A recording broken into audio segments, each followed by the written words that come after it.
বিশ্বকাপের মঞ্চে দেশের জার্সি গায়ে স্বপ্নের যাত্রা শেষ করে ফিরেছিলেন বেশ কয়েকদিন আগেই, কিন্তু সে আনন্দের রেশ কাটতে না কাটতে নেমে এলো শোকের ছায়া।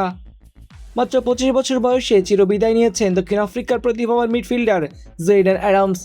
তার অকাল প্রস্থানে স্তব্ধ হয়ে গেছে দক্ষিণ আফ্রিকার ফুটবল অঙ্গন, শোকাহত পুরো ফুটবল বিশ্ব। দক্ষিণ আফ্রিকান সংবাদ মাধ্যম ইএনসিএ প্রথম জেইডেন অ্যাডামসের চলে যাওয়ার খবর সামনে আনেন। তার প্রস্থানের সুনির্দিষ্ট কারণ এখনও জানা যায়নি, তবে পরিবারের সদস্য ঘনিষ্ঠজনরা এই হৃদয় বিদারক খবরের সত্যতা নিশ্চিত করেছেন। দক্ষিণ African football players union SAFPU এক বিবৃতিতে জানিয়েছে, মামেলোডি সানডাউন্স ও বাফানা বাফানের মিডফিল্ডারের অকাল বিদায় তারা গভীরভাবে স্তব্ধ ও মর্মাহত। বিবৃতিতে বলা হয়, জেইডেন অ্যাডামসের এমন আকস্মিক বিদায় পুরো ফুটবল পরিবারের জন্য এক অপূরণীয় ক্ষতি। জেইডেনের মেন্টর ব্র্যান্ডিন জনসনও পরিবারের পক্ষ থেকে এই দুঃসংবাদের সত্যতা নিশ্চিত করেছেন। সকাল লাডুমাকে তিনি জানান, এই মুহূর্তে পরিবার প্রচণ্ড শোকের মধ্যে রয়েছে। এত দ্রুত এমন একটি ধাক্কা আসবে তা কেউ কল্পনা করেনি।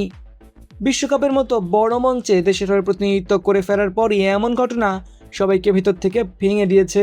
এবং R32 রেফ্রিজারেন্ট শীতল রাখবে ঘর, সাথে হবে smart electric consumption. Vision crafting happiness. দক্ষিণ আফ্রিকার শীর্ষ ক্লাব মামেলোডি সানডাউন্সের হয়ে খেলতেন জেইডেন অ্যাডামস। সদ্য শেষ হওয়া বিশ্বকাপে দেশের হয়ে গ্রুপ পর্বের 3টি ম্যাচেই মাঠে নেমেছিলেন তিনি।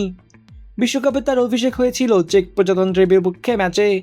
ব্যক্তিগত জীবনের কঠিন সময় পেরিয়েও সেই ম্যাচে দলের জন্য নিজের সর্বোচ্চটা উজাড় করে দিয়েছিলেন এই মিডফিল্ডার। সেই ম্যাচের আগে নিজের নানিকে হারানোর কষ্ট বুকে নিয়ে মাঠে নেমেছিলেন অ্যাডামস। ম্যাচটি 1-1 গোলে শেষ করে বিশ্বকাপে নিজেদের প্রথম পয়েন্ট অর্জন করে দক্ষিণ আফ্রিকা। এরপর দক্ষিণ কোরিয়াকে 1-0 গোলে হারিয়ে ইতিহাস গড়ে দলটি। প্রথমবারের মতন বিশ্বকাপের দ্বিতীয় রাউন্ডে জায়গা করে নেয় তারা।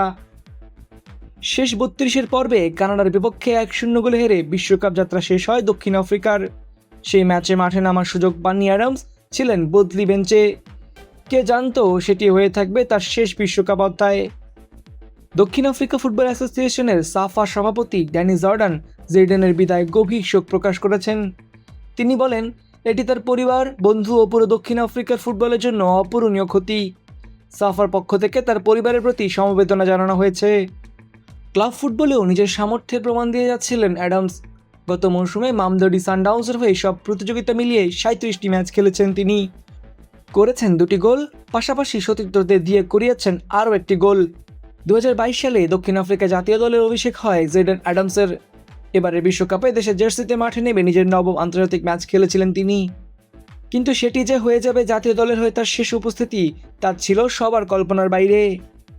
বিশ্বকাপের স্বপ্নের মঞ্চ ছুঁয়ে কয়েকদিনের মধ্যেই থেমে গেল এক তরুণ ফুটবলারের পথ চলা। জেইডেন অ্যাডামসের অকালে বিদায় শুধু দক্ষিণ আফ্রিকাকেই নয়, পুরো ফুটবল বিশ্বকেই মনে করিয়ে দিল জীবনের গল্প কখনো কখনো কতটা নির্মমভাবে বদলে যেতে পারে। সুলাইমান ফাহাদ, অনফিল্ড।